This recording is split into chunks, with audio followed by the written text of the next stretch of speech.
안녕하십니까, 최현식입니다. 나스닥이 1만 포인트를 넘어갔죠. 지금 이 상황을 바라보면서 이게 투기냐 투기가 아니냐 다양한 이야기들이 진행되어지고 있는데요. 여러분들 어떻게 보실지 모르겠지만 글쎄요, 거의 투기랑 비슷하지 않나요? 지금 투기적인 현상이 나타나고 있다라고 보여지지 않나. 뭐 월가에서는 지금의 상황을 닷컴 버블과 비교하는 사람도 있을 정도니까 그만큼 지금 시장이 과열됐다고 보여지는 거죠. 투기의 핵심은 뭐냐 하면 사실은 하나입니다. 묻지마 투자. 그러니까 앞뒤 가리지 않고 그냥 들어가는 거예요.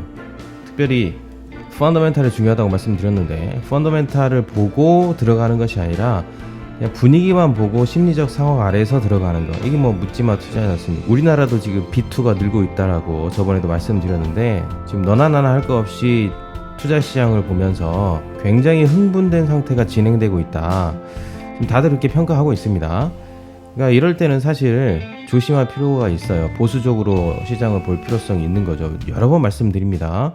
지금 진입하시고자 하시는 분들은 너무 공격적으로 보시면 안 돼요. 해결해야만 하는 문제가 지금 상당히 많이 있기 때문에 초기부터 들어가신 분들은 상관이 없겠지만 지금 시장을 보시는 분들은 조심하셔라, 이렇게 말씀드리고 싶고요. 지금 시장을 왜 투기라고 보느냐 하면 미국에서 나타나고 있는 기업들의 주가 변동성 때문에 그렇죠. 한번 살펴보도록 하겠습니다. 요 며칠 가장 주목받고 있는 미국 주식 중에 하나가 니콜라죠. 다 아실 거라고 생각하는데 간단하게 모르시는 분들을 위해서 설명을 드리면, 한화가 투자한 수소 전기 자동차, 뭐 이렇게 얘기하면 이해하실 것 같은데, 그 니콜라라는 회사가 상장이 됐습니다. 놀랍죠? 3일 동안 상승 비율이 100%가 넘습니다. 첫째 날은 미미하게 올라갔는데 보시는 것처럼 작게 올라갔죠. 둘째 날에 거의 100% 올랐고요. 셋째 날도 변동성이 저점부터 고점까지 비율이 50%였으니까 이건 뭐 어마무시하죠. 우리나라하고 게임이 다르죠. 우리나라는 상한과 하한이 정해져 있지만 미국은 상한과 하한이 정해져 있지 않으니까 단기간에 굉장히 큰 변동성이 보여진 거죠. 이건 뭐 너무 무섭죠.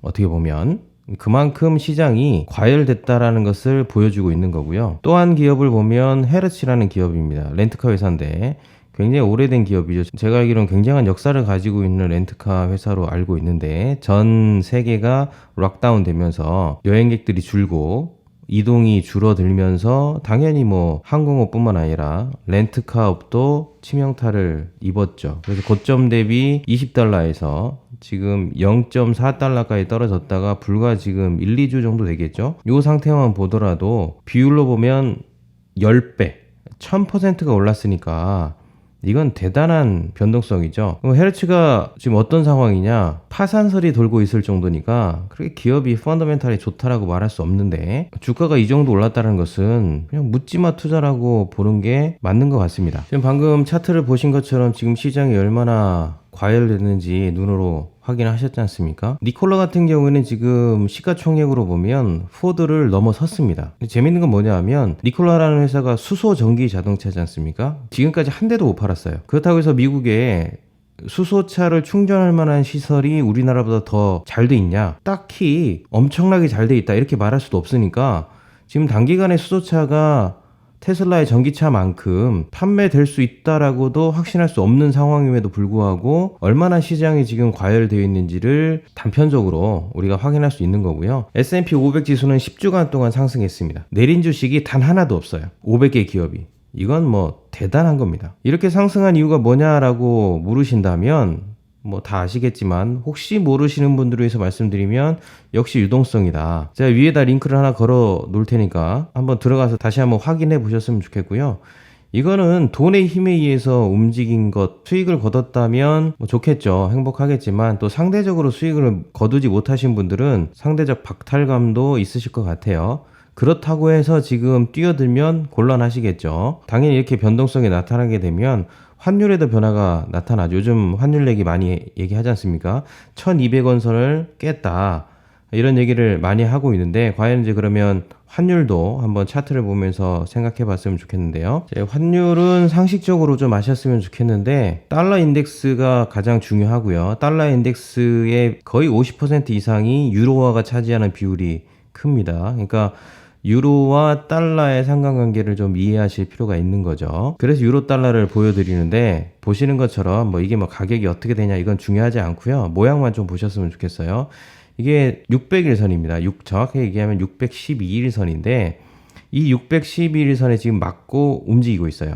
근데 앞전에서도 611선을 맞고 떨어졌죠. 그리고 조정을 받고 다시 올라갔는데 다시 601선에 맞고 머뭇거리고 있는 상황. 장기적인 추세에 달러가 약세로 돌아서려면 완벽하게 601선을 뚫고 올라가야 되는데 지금 상황에서 보시는 것처럼 단기간에 바로 뚫고 올라가기에는 무리수가 있어 보이죠. 그래서 이제 제 생각인데 많은 분들도 이제 얘기하시는 건데 뭐 1100원 밑에까지 떨어질 가능성은 크지 않고요. 1100에서 1200원 좀 더 간격을 좁혀 보면 1150원에서 1200원 요 사이를 왔다 갔다 하면서 오를 수 있는 가능성 아니면 다시 떨어질 수 있는 가능성인데 지금은 단기적으로 달러 약세로 바로 돌아서기보다는 시장을 보면서 움직이면서 모양을 만들 수 있는 가능성이 있어 보입니다. 그래서 유로 대비 달러에 있어서 달러가 약세로 돌아서면 원달러 환율도 변동성이 나타날 수 있는 거니까요. 그 부분은 그 정도 선에서 그러니까 쉽게 말하면 지금은 환율 투자하기에는 어려운 구간에 들어섰다. 이렇게도 뭐 생각해 볼 수 있을 것 같아요.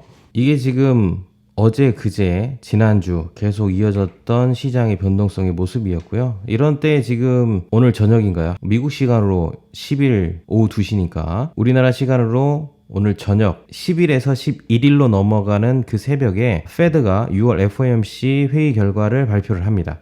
이게 지금 우리가 시장에서 좀 주목할 부분인데 과연 이제 페드가 어떤 의사결정을 하고 어떤 내용을 발표할지가 우리가 좀 관심을 가져볼 필요성이 있을 것 같아요. 결론적으로 얘기하면 일단 이번 6월 FOMC 회의도 아마 강한 비둘기파적인 면모를 보일 가능성이 높을 것 같습니다. 큰 변동성이나 큰 변화 이야기는 없지 않을까. 그럼 이번 6월 FOMC 회의 결과가 어떤 내용이 담길 거냐 크게 세 가지로 한번 정리를 해보면 될 것 같은데요. 첫째는 FOMC 입장에서도 요 근래의 증시 급등이 굉장히 당혹스러울 거예요. 그래서 양적 완화 정책을 어떻게 할지에 대해서 아마 고민이 많지 않을까. 그러면 지금처럼의 양적 완화 기조를 이어갈 건지 아니면 한 발 뒤로 물러설 건지 이 부분에 대한 의사결정을 이번 회의에서 할 수 있을 가능성이 높고요. 전체적인 분위기를 봤을 때 묻지마 투자가 계속 되어지고 실물 시장과 디커플링 되는 거지 않습니까?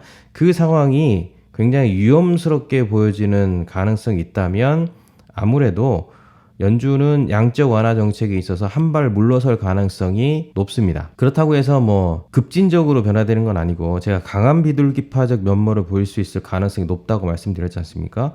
그 안에서 이제 수위 조절을 하겠죠. 예를 들면 별건 없고요. 뭐 문구 몇 개를 바꾼다든지 뭐 이를테면 무제한이란 단어를 뺄 수도 있죠. 무제한 양적 완화 정책에서 양적 완화 정책으로 이어갈 거다라고 얘기한다든지 아니면 앞으로는 계획된 수치만큼 완화 정책을 펼쳐가겠다. 뭐 이런 식으로도 충분히 변경이 가능하다. 그러면서 지금 시장에 과열된 상황들을 약간 누그러뜨릴 수 있는 의사결정을 할 수도 있을 것 같습니다. 두 번째 우리가 중요하게 볼 포인트는 뭐냐 하면 연준이 지금의 경기 전망을 어떻게 볼 것이냐. 이것도 굉장히 중요한 포인트로 나타날 수 있어요. 아무래도 연준은 지금의 상황을 위기가 끝났다라고 얘기는 하지 않을 것 같아요. 여러분도 그렇게 생각하시죠? 아마 위기론의 지속 가능성에 대한 이야기들을 할 수도 있지 않을까. 그건 아마 2차 대유행 가능성 때문이겠죠. 10월, 11월 만약에 2차 대유행 가능성이 있다면 위기론은 다시 불거질 수 있기 때문에 그 불확실성을 놓고 경기 전망을 위기론이 끝났다라고 말할 수는 없다. 그래서 지금의 위기론은 굉장히 신중하게 다가서야 될 것이며 연준은 계속해서 여러 가지 수치들을 확인해 가면서 특별히 실업률 이런 부분들을 확인하면서 경기 전망을 계속해서 지켜보겠다. 뭐 이런 뉘앙스이지 않을까. 세 번째 중요한 건 이제 금리 신호겠죠. 그럼 이런 상황에서 연준은 금리를 어떻게 할 거냐? 그 금리 신호에 대한 이야기들을 할 수 있을 것 같아요. 근데 별 변동성은 없고 우리가 주목해 봐야 될 포인트는 뭐냐 하면 그렇다면 연준이 지금의 상황을 봤을 때 뉘앙스적으로 제로 금리를 계속해서 지속하겠다라는 이야기를 할 건지 아니면 곧 있으면 제로 금리에 가능성을 바꿀 건지. 근데 연준은 시장에 안정감을 줘야 되니까 당분간은 지속적인 제로금리 가능성에 대한 뉘앙스를 풍길 수도 있을 것 같습니다. 그럼 앞전 영상에서 제가 말씀드렸던 것처럼 마이너스 금리 혹은 금리 상한제 이런 부분에 대한 이야기는 이번에 6월 달에 나올 수 있는 가능성은 별로 없다라는 거죠. 제가 그 얘기를 미리 말씀드린 것은 2차 대유행 가능성을 앞에 두고 8월, 9월 넘어갈 때 충분히 나올 수 있는 가능성에 대해서 얘기한 겁니다. 그래서 지금은 금리 신호에 대해서 시장에 안정감을 줄 수 있는 의사결정을 할 수 있다. 그러면 이 신호가 발표됐을 때 이제 시장은 어떻게 되겠느냐라고 본다면 지금처럼 흥분된 상태의 상황이 아니라 조금 더 안정감 있게 갈 수 있는 변화로 나아가겠죠. 지금 너무 폭등을 했으니까 시장에서 투기냐라고 얘기할 정도면 말해 뭐 하겠습니까? 그러니까 진정시키는 쪽으로 시장이 좀 움직일 수 있다. 지금은 조금 분위기를 가라앉히고 시장 상황을 보면서 소비 심리나 아니면 실질적인 고용이나 실업이나 이런 것들을 보면서 6월, 7월, 8월로 가는 것이 정상이다. 이런 부분들도 냉정하게 체크하면서 시장을 바라봤으면 좋겠습니다. 감사합니다.